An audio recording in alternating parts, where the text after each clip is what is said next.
And welcome in to the Press Box Podcast, a very special edition as we've got a lot to catch up on. Troy D here alongside our cast of characters. Brian Bailey from Channel 9. Good to see you, Double B. Good to be here. Brian Meador from ECU Athletics. Welcome back. Good to see you, and good to see Billy Weaver again, fresh off the beach.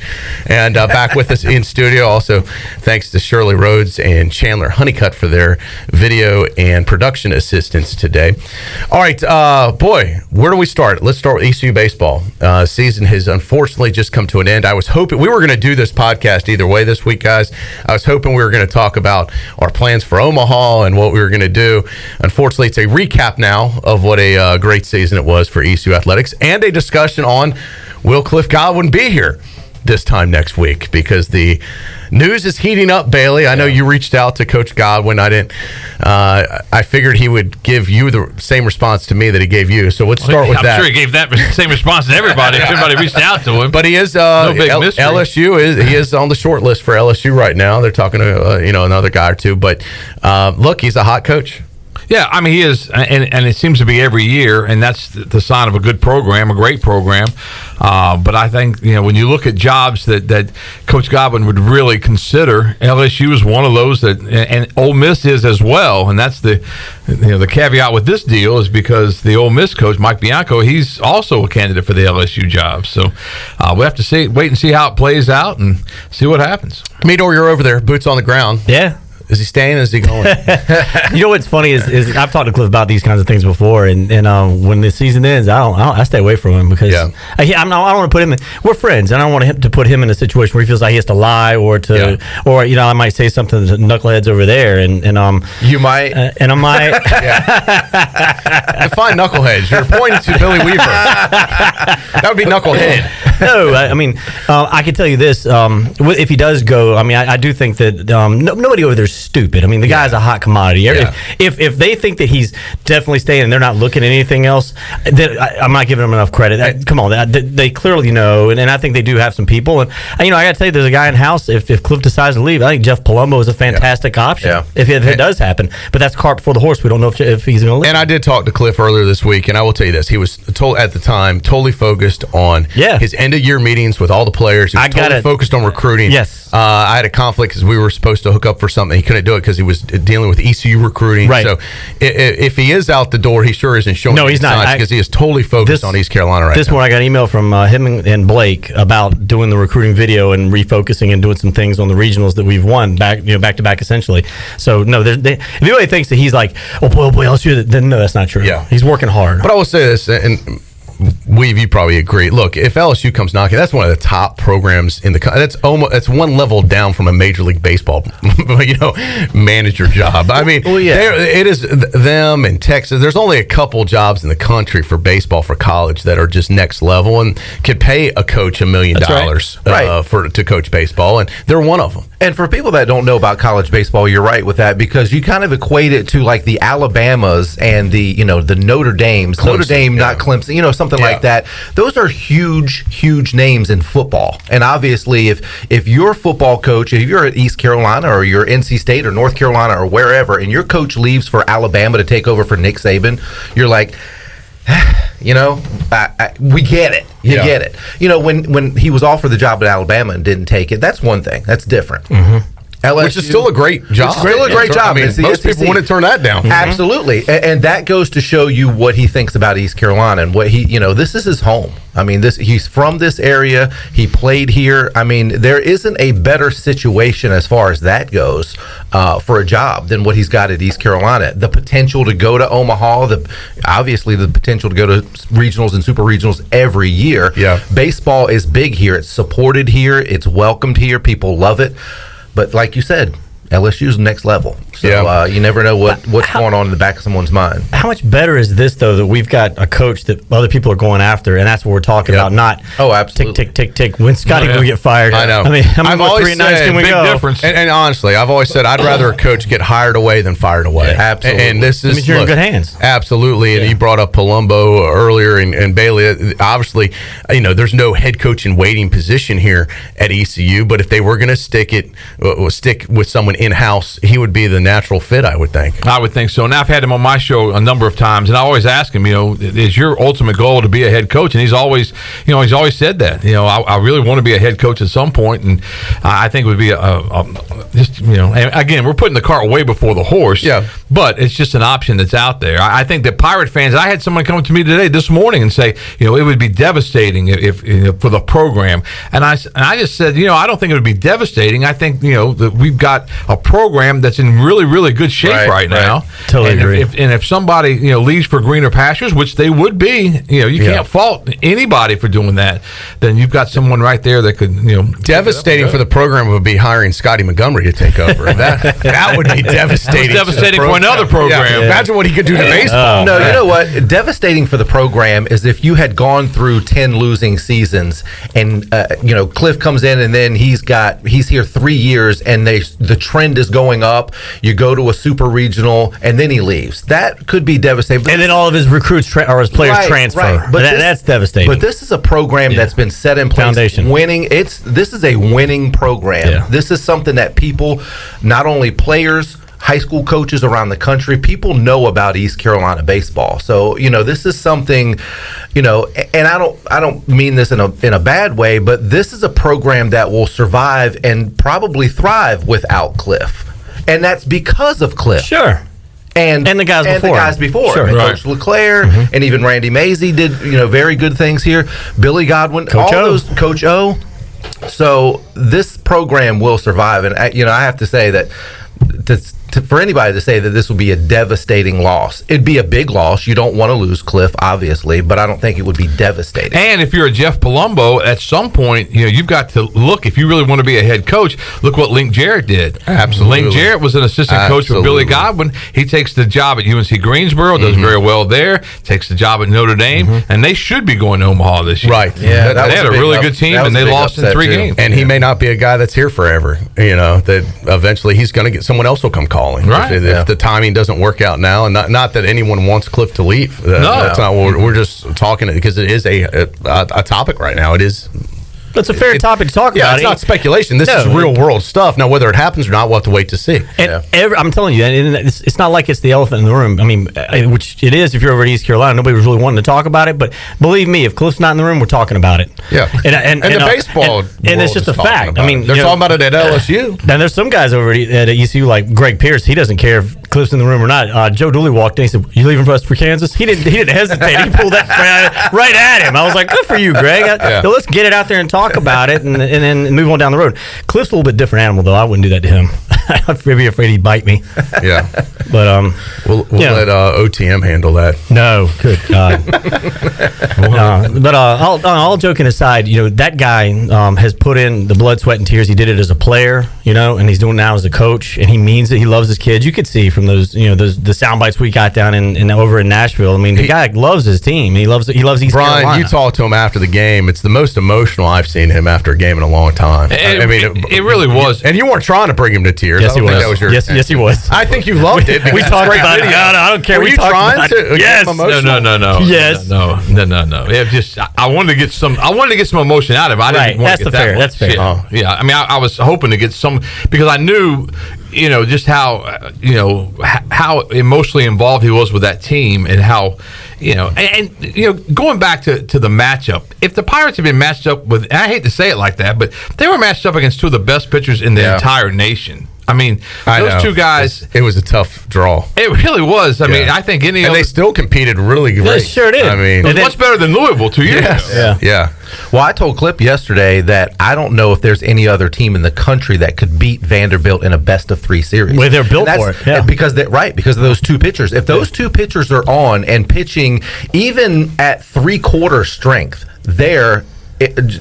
they're impossible. And when you give them a strike zone that kind of moves with whatever we talked about that the too. situation was. The strike zone, too. I didn't realize some of that until I saw some of the videos and stuff. Yeah. The strike zone looked like an outline of the state of Texas. Now, Corey Glore had a great line during one of the commercial breaks. He said, "What is it, a donut today? Because we're throwing it right down the middle. It's not a strike, but you hit it all around the outside. It is a strike. So what is it? Is the zone a donut? And what's going on?" It's like, it's a pretty good line. I talked to a friend earlier this week, and he's kind of like a Greg Pierce. He'll just tell you like it is. Yeah. He's like, man, Heard Cliff's crying with Brian Bailey after the game. He's writing goodbye letters. He goes, he's gone. He's gone. I said, no way he's around. I thought about that. Yeah, I was like, man, don't read too much into it. But you might be right. Nah, he does. He wrote something last year, 2 years ago. You know what? You know who else used to do that? Steve Logan. I can remember Steve at the very last game of every year. He would break down. I remember, as a matter of fact, I remember a game at Memphis at Liberty Bowl Stadium in Memphis, and we had just finished interviews after the game. They had, I think, they had beat Memphis that year, and he just broke down in the tunnel area. You know what the irony there is he didn't break down the Cincinnati game his last game. Sitting right there with him. He didn't break down. Yeah. He got to write me a big check, he said. So. Yeah, and they did. And shortly after that, that's when Alex Radau had I know. You guys had to shoot the show that night. Of him breaking taking his stuff out. Not now, Alex. Not Alex. Alex, put that camera down. Did he get it? I don't remember. Did he get the shot? And that was the days before cell phones. So this was the days before. Nowadays, anybody could capture that. That was a big deal back then. Oh yeah. So this was the deal, is that we did the coaches show afterwards. So after Alex went over there the day after, because we usually did it right after the game. It was a Thursday game or something. Was it Friday? It was a Friday game. It was a Friday game. So Steve Logan didn't want to do the show after the Friday game, so he told Alex, just come on back tomorrow. We'll shoot it tomorrow and on Saturday, because I had that extra day to put it together before it aired on Sunday. So Alex rolls up to Ward Sports Medicine. He sees. So he was there to shoot the show. Yeah, he was there to shoot the show. Had a camera and everything with him, and he sees Logan coming out all in a box, and he calls me and he's like, Billy, something's going on here. I think Steve Logan just got fired. I said, shoot it, get video. So roll the tape. So he had to put down his Diet Coke, spit out his Marlboro Light. Those are two things that Alex did. So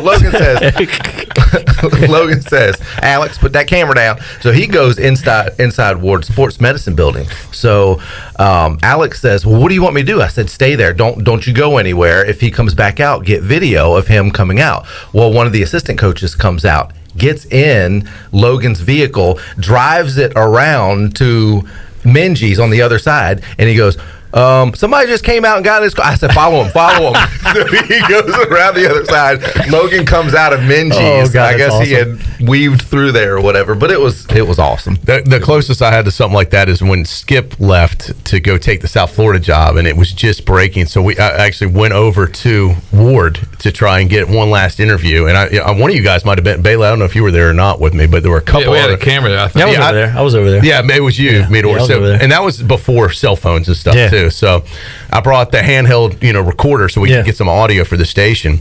And Skip came out of the building, and in Skip Holt's fashion, though, unlike Logan. Oh, he walked right into it. Yeah. And it came right. I remember that. Right. Yeah. And I remember asking statue, Skip, right? your thoughts. Between the statue and Ward. Yeah. Word's breaking. That's right. You're going to South Florida. What's the deal? And he goes, and then he got all emotional, talking about how much East Carolina meant. It was great audio. I mean, it was fantastic video that you got, Meador, too. And I was like, God, man, I was like, wow, I can't believe that's completely different. He's gone, and then he gets on the plane, leaves, lands in Tampa. What a tough decision at all. A completely different dude. First thing, go Bulls! This was an easy decision. Off the plane. Off the plane. Easy decision. I was like, you just told me this was the toughest decision of your life. What? He said it was really hard. It had to be a special place. I was like, I was crushed as a Pirate fan. You know? I was like, what? Tough decision. All right, so what is the Bull? So this is the Wolf Pack. That's Texas. I thought, what is the Bull? No, that's Texas. What's the Bull? Is the Bull something like that? Yeah, I don't know. Go Bulls. I know they do something like that. The best line ever. Very close to Texas. Brian Bailey over here. We were playing the women's basketball team. They were the Lady Bulls at the time, and he said, "If they're Lady Bulls, cows? doesn't that make no?" He said, "Doesn't that just make them a bunch of cows?" Probably wasn't the best thing to say on the air, but it was great. If they're the Lady Bulls, doesn't that just really make them a bunch of cows? On the air, that was said. All right, so that's a fine moment. Oh, you talk about the Pirates; they should be winches, right? Back to Coach Holtz. Yes. Remember that big poster that was out with the sun going down and the team getting ready to come on the field. Yeah. So they had that at tiebreakers. Right. I got a copy of one of those. I was there with you. I got Skip to sign it for me. Yeah. So what did he write though? He's not even thinking about Well, the sport broke. I say he wasn't even being considered anywhere that we knew of, but he said, Bailey, I really enjoyed our time together in Greenville. And I read it, I was like, enjoyed? That's past tense, past isn't it, tense. Coach? Sure When did. did he sign it? He signed it like at least it was a a month week. before. I was I was with you. Yeah. You were way like, before hey, look this what he happened. wrote. Look what he wrote. I wrote it past tense. Yeah, he was giving you a signal. He was right heading there. somewhere. Yeah. They have your radar up. Yeah. All right, Cliff so just sent me a text. No, I'm just kidding. I'm just kidding. really enjoying our time here. This thing live. Just kidding. Just kidding. All right, so ECU baseball, we'll continue to follow that story, and if news breaks, we'll put it out there, obviously, on all our social media platforms, and be talking about it on PRL too. Other things going on, baseball related, high school baseball happening. It's a weird time of year for It high is school very baseball weird players. because usually by this time of year, school's out, baseball's over, high school sports are done. They just started the high school baseball playoffs last night. And it was a shortened season anyway. So Right, shortened season and the shortened playoffs, really, and they're going to go, let's see, they went Tuesday, Thursday, Saturday, so the third round is Saturday. I was thinking it was Friday. Usually it's Tuesday, Friday. Right. We talked last Yeah. night, but it's Tuesday, Because Thursday. when you said that, I went back and I was like, wait a minute, I think they're I playing did on too. Thursday. I went back and checked. It's Tuesday, Thursday, Saturday. So the third round Saturday. So they'll get through the playoffs fairly quickly, and then the state championships are 2 out of 3. The regionals used to be 2 out of. I think they made. Yeah, but everything now is a condensed single elimination up to the state championships, which is now a best out of 3 series. So and Rose had a big one on the road. They're a 13 seed. A lot of good high school talent in this county. And I thought Jacksonville played pretty well against They them. did, and Jacksonville's always got a very good team, and I knew they were going to be pretty tough. But if you look at Conley, man, they are just loaded from top to bottom. They've got so many Division I prospects. I mean, you got Matthew Mateus is going to UNC, Dixon Williams, who hit a home run last night. He's coming to ECU, and that kid, that was the first time. He's an athletic kid. That was the first time I had gotten right next to him. He's a big kid. Yeah. Actually, he's a big kid. Not trying to one up you, Billy. Though. Troy would never do that, would he? We work out at the same facility. That's true. He spots for you, doesn't he? No, but wait a minute. He thought that just one up. Yeah, I know. He just threw the joke of the century out that he works out. He's in the workout group before me. I was going to say Troy's lying again, but We have about 10-minute crossover. Y'all hang your shirts together, don't you? I've seen some of the stuff he can do in the gym, and I'm like, man, this guy is a freak of an athlete. Just how far, and it's Mark Washington's place, and Mark does a great job over there, but he is an incredible athlete. And still in high school. So this is a young man that's going to continue to grow. By the time he leaves East Carolina, he might be a monster. Yeah, so he's going to be a great addition to the Pirates. And other baseball going on for folks, it is big news in Greenville. If you like, and you want to go out for free and see it, Greenville Little League has their playoffs starting this weekend. So congratulations to Eastern Plumbing EP, the #1 seed this year, going into the tournament. The number 1 overall seed, are they? The number 1 from one league, and then there's another. It's just a correction. Yeah. For a Tar Heel league. Correct. Yes. Sorry. Tar Heel. Who's league. on the other side? I forget who. someone who doesn't sponsor Pirate Radio, apparently. No. Yeah, he brought it up. That was Tyler's old team. That's why I follow EP. So we're gotcha. EP, part of the EP family. EP alum. Good luck to those guys. What's the deal with the softball contract? Is it ESPN that got it? Yeah, The it's going World to be coming. Series? They're going to be tearing up the field. So what are they going to do? Rip up the side, knock down the mound? They're going to do all that stuff. They've got. What about the stands? Are they doing anything with that? No, I think the stands stay. They won't have international teams this year. Yeah. After really? this year, they'll have international just because of the COVID. It's a and great facility, man. It is. Think about It is. when you think about Williamsport, you think about one thing, and Greenville's got other things, obviously. But that park is beautiful. I mean, Yeah. Brian They'll- Weigart's has done an amazing job over When there. they're done, they said they'll put it back the way it was. Wow. Okay. So, but there's going to be a lot of construction going on over there. Yeah.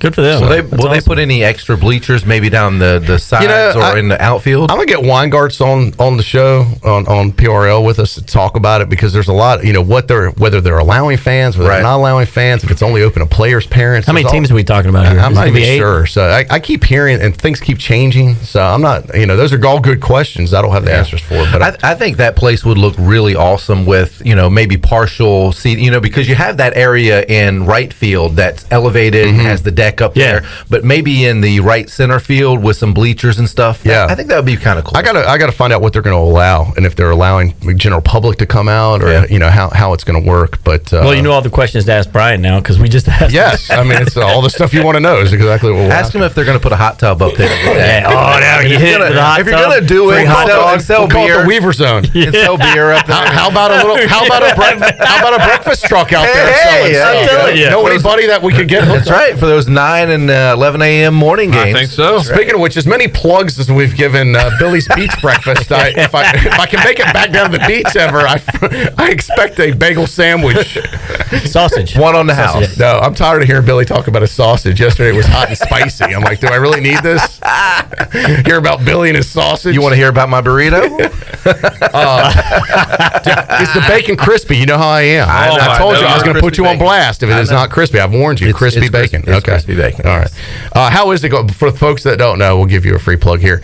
Billy has, some people drive for Uber as a side hustle. Some people get a second job. I love that side hustle. Weaver opens up more than a side hustle. Food truck on weekends. It's Billy's Beach Breakfast over there at Salter Path, and it's a trailer. It's not. You're not moving it around for folks. It's right. It's right there, kind of across from Summer Winds in that area, right beside Scoop's Ice Cream Shop, in front of Anchor Pizza and Crab Shack. Yeah. So it's only Friday, Saturday, and Sunday. Yep. And what are your hours? 7 to 11 a.m. All right. And how's it going, by the way? It's going really good. A couple weekends deep. It's going good, and it's amazing. We're getting a lot of hits on our social media page. We've got a Facebook page, Billy's Beach Breakfast, and we've already hit 1,000 likes in just 2 weekends. So that's good.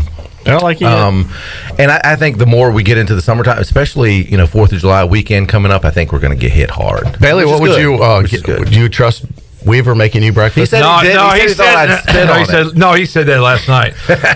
He said who was it you were talking about? He said if he comes and gets one, I can't tell you that. Right, I can't say that. You told me. I can't remember who it was, but anyway. No, I would go support him. I think it's great. I would never. Anytime you get a chance to do something, that you want to do, and you put your heart and soul in it, I'm all for it. So I'd go support him. What would you get? Were you a breakfast guy? You seem like a burrito guy to me. No, I would get the. I'd probably get a bagel. I'd probably get a. Do you have bagels? Yeah, you don't have biscuits though, right? No, we're not doing biscuits yet because you have to have an oven. We're in a confined spot now. We're thinking about doing. I might do a bacon and egg bagel. The bagels they're straight from New York. They're New York bagels. They come from the Bronx. They're really that's really good bagels, man. They're awesome. All right, sausage or the bacon. So what's a bacon and egg bagel set a young man back? The bacon and egg, no cheese. No cheese. Well, we don't really charge much for the cheese anyway. They're $4.50 for the sandwiches. That's a good price. And the thing is mimosas. You are like the 4th or 5th person to say that. If I could afford the liquor license, absolutely. Well, on the side, man, just have just a little kill you with a champagne liquor down here, license. Prosecco down here. Kill you with a liquor license. So. It's not easy running your own business, is it, Weave? No. A lot of things that people don't realize. I know, that's right. Everybody thinks it's easy. Right, not so easy. So who you had to, on the side, slide a little to for this, that, What do you mean? Well, I don't know what kind of laws are in place down there for you to be able to do your business. I mean. Oh no, I've gone strictly by the book. That's disappointing. Yeah. Okay. As far as you know. Otherwise, I see you. Otherwise, it would have been Weaver's Beach tent breakfast. Hey, come see me on the beach. Hook you up with a burrito. You've been walking up down the beach, got coolers. Hey, speaking of which, my buddy Matt Wright, he owns Anchor Pizza. They're getting ready to do something really cool down there. He's got these electric bikes. They're have you seen them? They got big wheels. Electric bikes. They're really cool. Yeah, right across the sand. He's going to put racks on the back of it and pizzas and drive them down on the beach and sell pizzas. How cool is that? Wow. Like you're sitting on the beach, pizza guy comes by, grab a pizza. Wow. The only thing about that is I don't want anything hot on the beach. Yeah. If somebody's rolling by with a hot pizza, I'm like, it's like drinking And I don't know if I want sand in my pizza because that's something that could, another thing too. I'm funny when I eat on the beach. Let's go be the negative Nelly. I know, right? Great idea, though. Yeah, call your buddy. See, it's not going to work according to these two. They had those bikes in Clearwater. I was like, what? They didn't even pedaling. It was pretty slick. Well, you can pedal them too. Can. Oh, kind of like. But look, there'll be a market for that. There'll be somebody. Not everybody's as negative as me and Meador. Thankfully. We're going to be like, I want pizza. Yeah. You want hot cocoa with it too? No. I'm on the beach. I'm sweating. I want a popsicle with a trade beer. that pizza for ice cold Bud Light. There's some potential there. What if the young lady driving the bike was in a bikini? He'll take 2.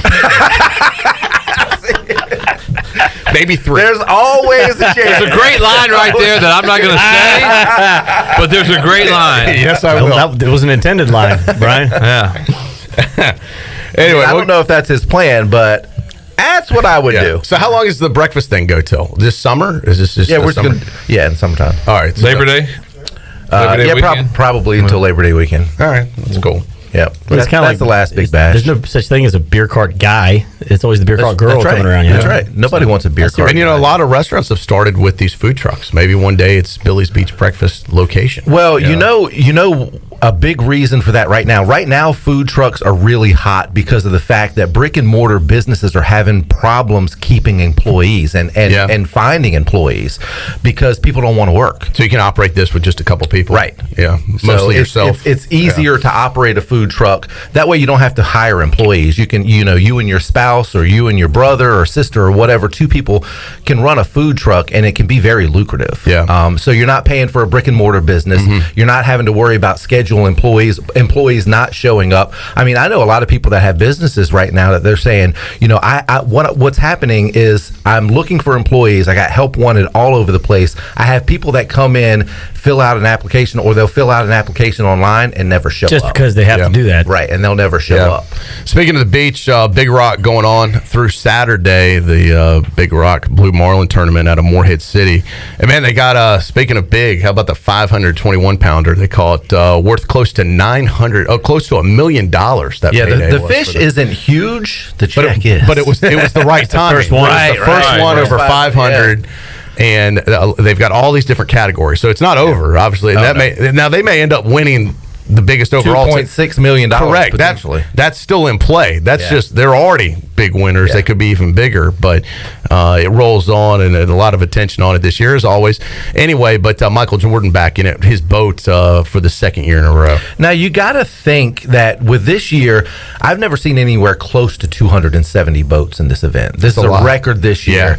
And I'm not saying that, it's because of Michael Jordan, but I can guarantee you that people that saw that Michael was in this last year, and that may have been, I bet that I think what that has done is increased awareness for this for people that aren't in the fishing community or don't live in East North Carolina. I think Big Rock was already a big deal, but I do think there was a bunch of new people that are paying attention that would have never paid attention before if Jordan wasn't in this thing. Well, and the thing is the boat industry right now is hot. Through the pandemic, it's amazing.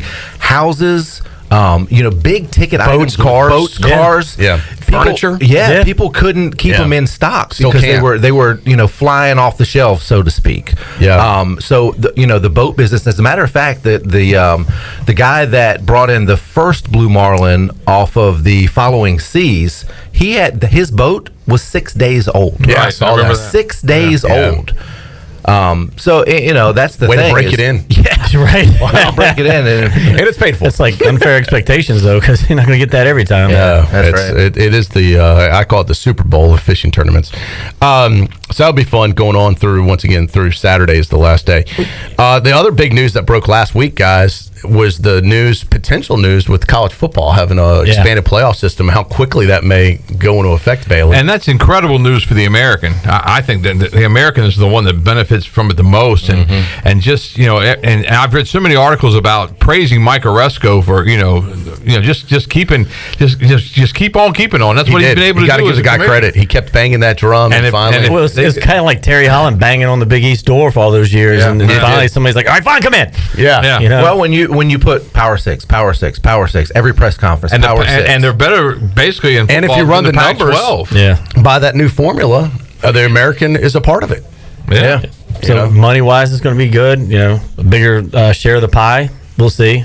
Somebody asked me on the bus, what do you think about what that means for East Carolina? I said, well, as soon as we get ranked and start competing for championships, it's going to be incredible. Well, it means but that the money's going to be there, too. If we're good enough, you can win your way in. Sure. Right. Where right now, even if we went in undefeated, you'd be on the outside looking in. Right. If you go undefeated now, you actually could earn a spot. You go undefeated now, like before, you're hanging a banner like UCF did. Right, correct. Exactly. Even though you're really not. That's the best you can hope for. That's right. Which is a shame. An undefeated team should be given a legitimate shot, but they weren't. But now they will be. It's just like baseball. You have a chance to right. go. If you're good enough, you go. And we've been close. Yeah. We're in the tournament every year.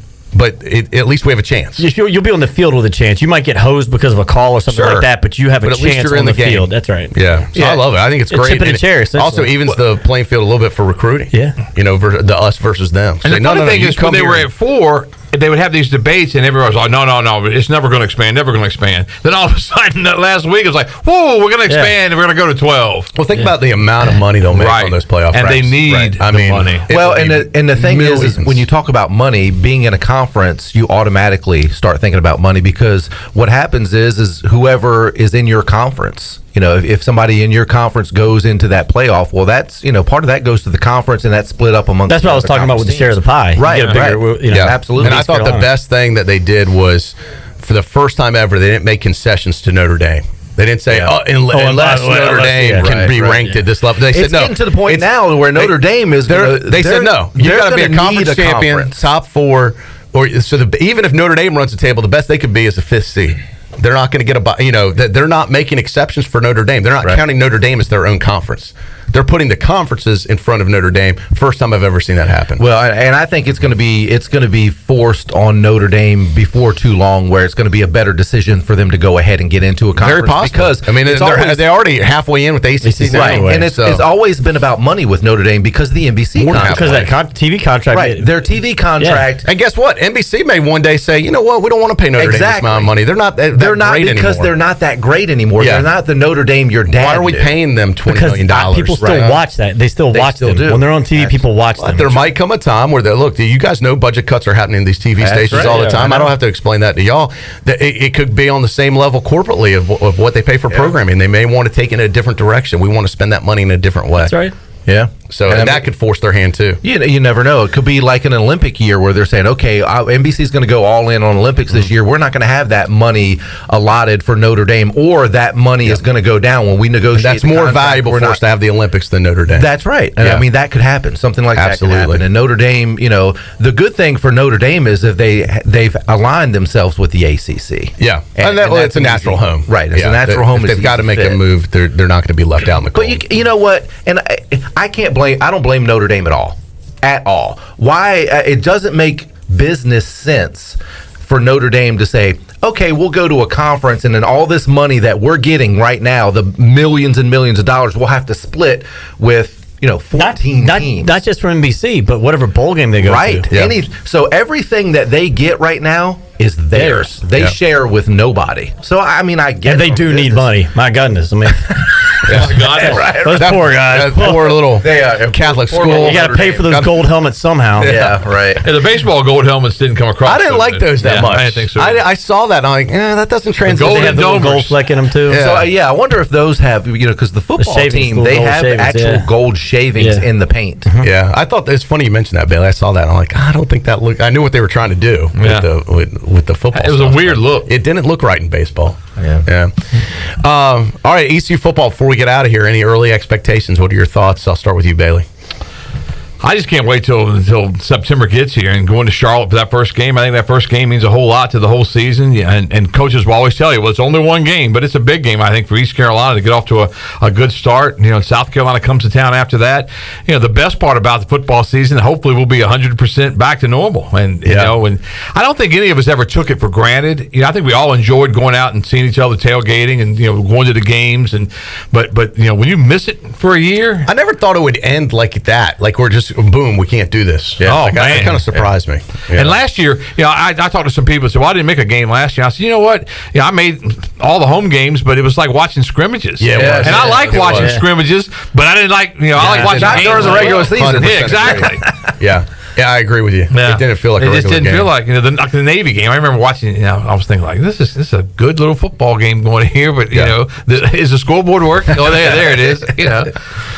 Weave your expectations for football this year. I think 6 wins. I think this year you got to win 6 and be eligible for a bowl, go to a bowl game, and kind of that's the next step for East Carolina to get back on track. Yeah, I agree. You know what? And you mentioned Navy, and to me, we would have won 6 last year. Yep. Shoulda, coulda, woulda. Right. Oh, yeah. If Right, Norfolk yeah. State happens, Right. if Yep. Navy Right. goes down with Absolutely. Holton, and then Tulsa, we don't get screwed. Right. So you have 3 That's games the biggest right screw there. job in the That's world. true. There's your 6 wins right there last year. So if I look at this team coming in. I had some negative Nellies in my ear the other day. I just don't see the wins.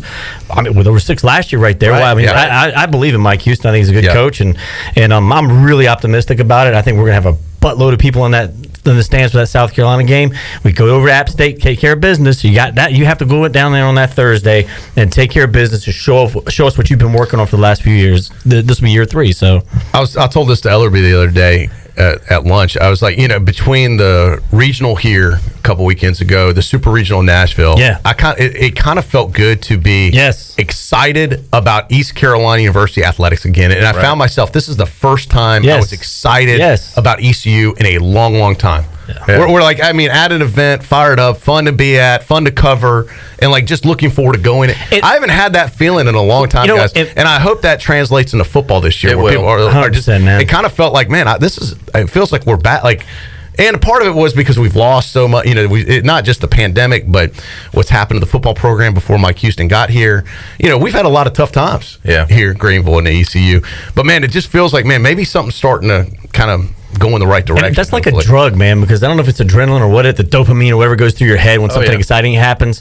When people say, the way TV's going, it's TV viewership, but people rather watch than actually go. I said, you don't get that feeling at home. No. And the regional was a great example. You and I were talking about that, Bailey, about how it just felt like it was one of the most incredible environments we've ever been in ECU baseball. We were there for the South Carolina game, but this was just different for whatever reason. Maybe people were starving for it. The super regional was just as fun when we would do something, and those were 2 games we lost, but our fans were engaged and loud, and that whistler was annoying the crap out of you. I could kill that guy. I would have throat punched that guy. I would love. You know what? I would love to know a poll of not other fans, Vanderbilt fans. 50-50 what they told us. And how many people? Easily 50% want to have them. Well, the ones that participate are loud. I mean, he whistles 3 times, they clap 3 times. But it's annoying. Non-stop. It's annoying. That's the crazy part. It was like sitting with Troy at a game. It was not. Oh, you had it in stereo. You had Troy on one side and Whistler on the other. Over here, Troy right here. Oh, goodness. I was like, good God. Lucky for you, I was too tired to talk to you, Bailey. So. Bella, where are you? I need you. I just sat there.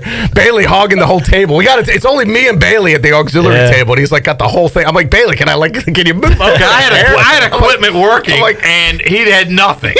I did all my work pregame. You were videoing the Whistler half the time. Exactly. Yeah, he was complaining about the Whistler. I do work before and after the game, Bailey. During the game, we watch the game. Yeah. Okay. Yeah. What exactly were you doing during the game? Just little things. A lot of eating and drinking. I did get a chance to see Jerry Stackhouse. That was kind of cool. Did. Yeah, that was you fun. walked right past him. That was hilarious. It was. Because Meador had to go, hey, we had a baseball game. That's Jerry Stackhouse. No, actually, I tapped Jerry. Jerry came this way, and Bailey, they walked right past each other, and they know each other really well. And I was like, Stack, hang on. Bailey, and we're in the press box. We just don't do this in the press box. I don't care. So I said, Bailey.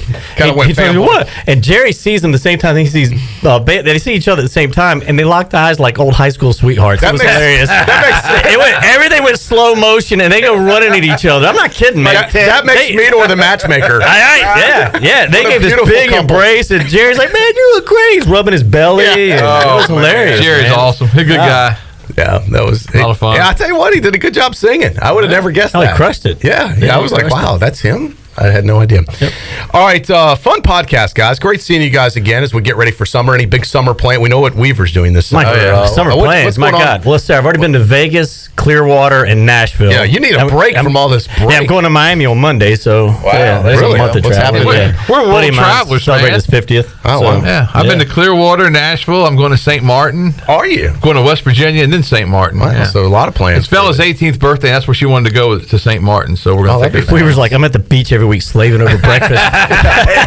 The beach beach used to be fun for Weaver. Now he's busting his butt. Hey, but I am on the beach at noon. Now he's surfing the grill. That's true. He's on the beach at noon counting those dollars. Yeah, he's got a pocket full of cash with him at least. 1,001, 1,002. Is it cash only, by the way? It is cash only. Oh, Says- cash only. He's got that girlfriend. He goes, Hey, got one an for ATM you, machine coming. 2 for me, 1 for you, 3 for me. He's the Beast barbecue of beach places. Only cash. Cash only. Hey man, you can make money on that ATM. Well, yeah, Look we're gonna Cubby's over there. Yeah, we're man. gonna have an ATM in the parking lot. All right. Got one coming. Yeah, has that been a problem with people? No. We Yeah. can get you an OTM. Surprisingly, There's not a few at places all. at the beach that are only cash. So, Well, That's very funny. Big Oak across the street is Yeah. cash only, and they've got an ATM there. And there's another food truck down the road that's got an ATM, but they're not breakfast; they're lunch and dinner. So all right. there's plenty of Right. places down. And you know what? When people come down there, they expect to have cash. Yeah. So it's one of those things on vacation. All right, we'll have to come see you sometime this summer. Bring cash. Have a report at our next podcast. You definitely bring cash. Bring a lot of cash. Oh, I think we've worked out some free breakfasts from all this publicity. What are you talking about? My cash is no good. Troy's always got a lot of ones in his wallet for whatever reason. Better to have them and not need them than need them and not have them. That's right. That's 100% right. All right, guys. Good seeing you. Thanks once again Thanks, to Troy. Brian Bailey, Billy Weaver, Brian Meador, also Chandler. We got Shirley and Glenn. Appreciate all y'all's help behind the scenes, too. That'll wrap it up for this fun edition of the Press Box exclusively on our Pirate Radio platforms.